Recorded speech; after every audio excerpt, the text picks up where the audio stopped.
Hi everybody and welcome back to James Bond Revisited. This week we're going to do something a little bit different. We're going to rank all of the actors that have played James Bond from the worst to the best. Yes, that's right. It's James Bond Revisited, James Bond actors ranked. And of course, if we're starting off on the worst side of the James Bond scale, we have to start with none other than the only actor to ever play James Bond only one time, George Lazenby. An Australian model when he was plucked from obscurity to star as James Bond, George Lazenby kind of sabotaged his career a little bit by bad-mouthing the film to the press and being incredibly difficult to work with. This ended up being a one-and-done role for him. He was apparently offered Diamonds Are Forever and turned it down, although UA President David Picker always said that Lazenby was actually not offered a second film and that the idea was always to go back to Sean Connery to reprise the role. Whatever the case, Lazenby actually is not disastrous in the lead. And it's funny because all of the actors that played James Bond in one way or another are actually really good. They're all just kind of varying degrees of good, I would say, good to great. And Lazenby at times in the film is really good. And it has to be said, On Her Majesty's Secret Service is probably the best James Bond movie ever made, just happens to star arguably the worst James Bond.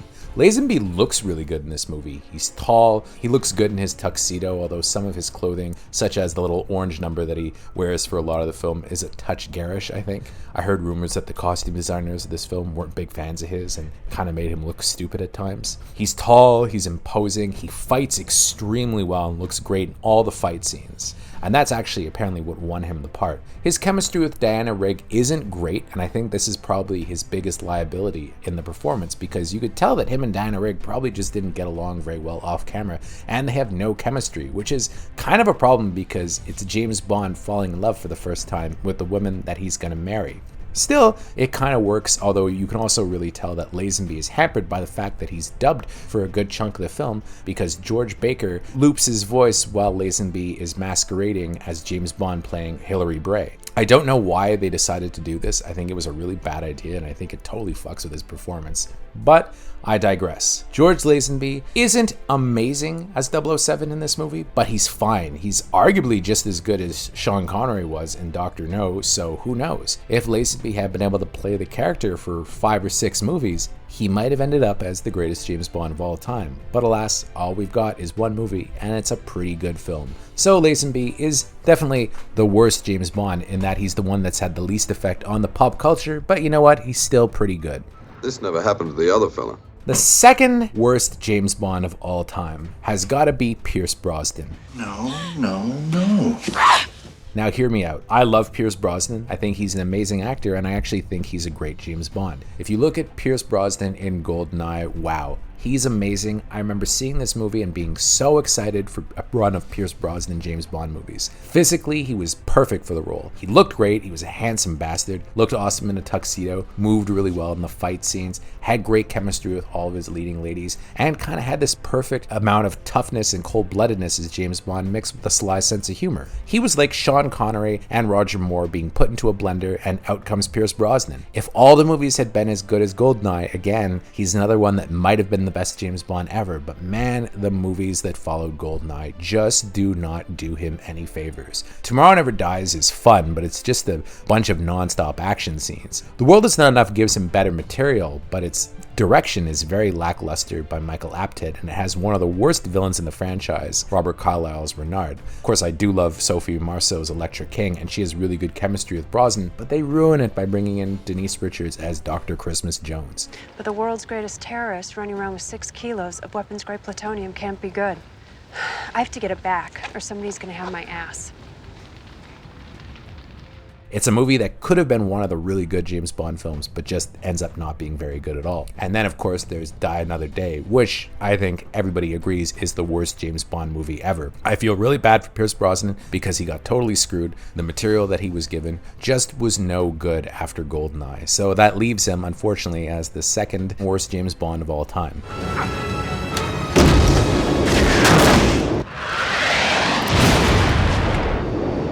Backseat driver.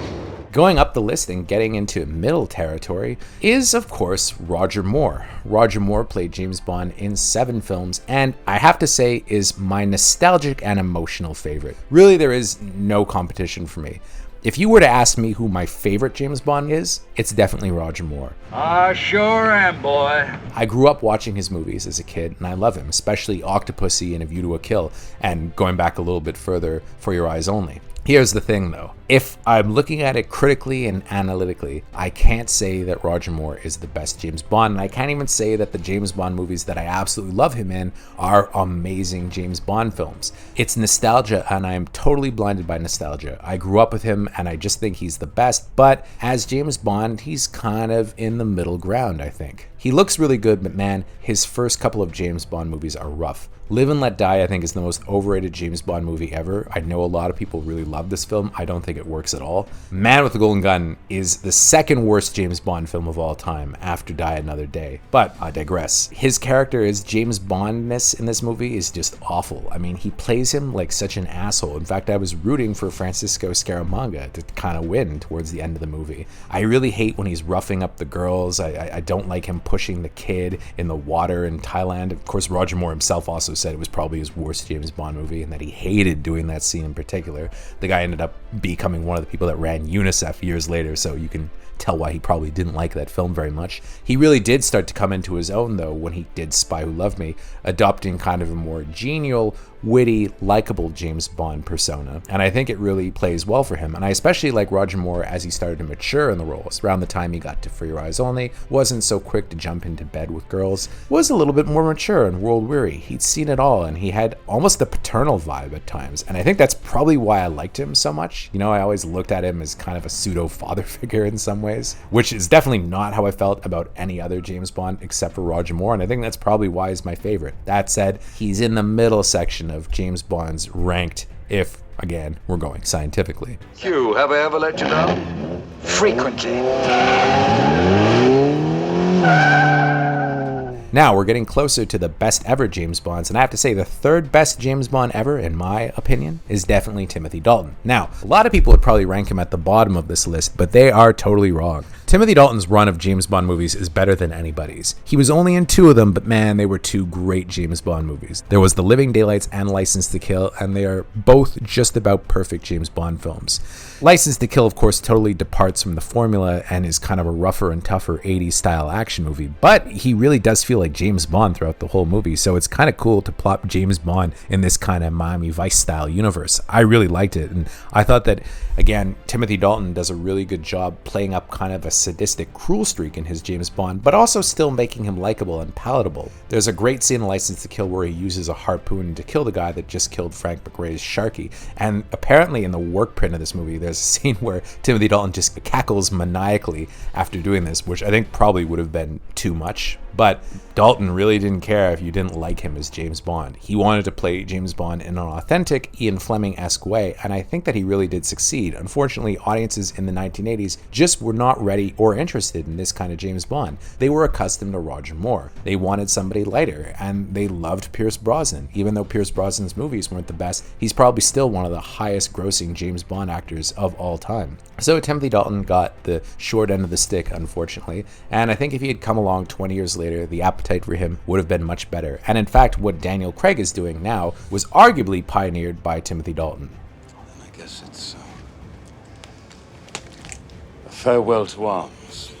So we're getting to the second best James Bond actor of all time, and it's probably Daniel Craig. Now, Daniel Craig is hit and miss as James Bond. Not all of his movies are great. It's weird because all of the odd-numbered James Bond movies that he's in are really good. Casino Royale is maybe the best James Bond movie ever after On Her Majesty's Secret Service. I mean, it's a wonderful film, and his physical performance and emotional performance in the movie is great. His chemistry with Eva Green is amazing. It has great villains. He's just the perfect James Bond and probably should have been nominated for an Academy Award. It's one of the best ever performances as James Bond that we've ever gotten. But Quantum of Solace just doesn't live up to it, although I still think he's quite good. Again, he's amazing in Skyfall because he's got the material, but then Spectre is a little bit more assembly line. So he's hit and miss, but man, when he is good, he is the best. So Daniel Craig is my second favorite James James Bond actor of all time, which of course brings us to number 1. And really, who else could it be but Sean Connery? I used to always tell people this. Other actors played James Bond. Sean Connery was James Bond. And I don't mean that he was a global super spy that was running around sleeping with women and saving the world. Well, okay, maybe he was a global actor that ran around sleeping with women, but I don't think he ever saved the world. Now, Roger Moore played Bond arguably more times in official movies, but Sean Connery's run as James Bond was long. 6 official Eon James Bond films, plus the unofficial Never Say Never Again, which ties in with Roger Moore, 7 films. Sean Connery really is just the one that established the mold. He was the first actor to play James Bond, and all of the James Bond tics that we identify with the character now are things that Connery came up with. He looks amazing in a tuxedo, he's tough, he can handle himself well in the fight, but he's also suave and sophisticated and seductive. He's got this kind of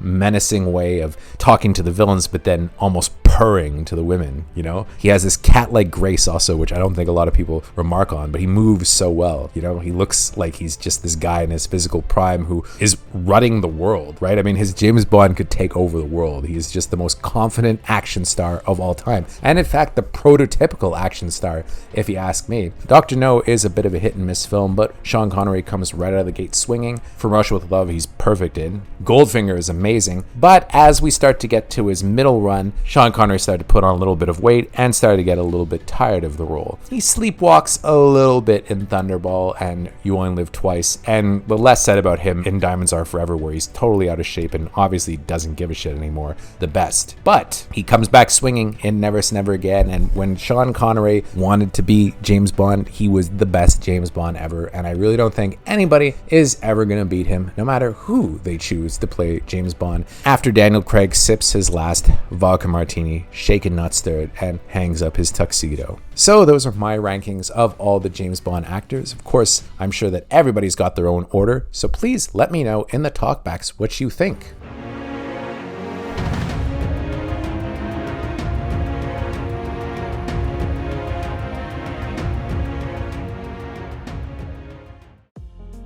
If you like this video and you like the James Bond Revisited series, make sure to click on the bell to receive notifications every time we post a new video. We're an independent company, and you know what? We appreciate all of your support.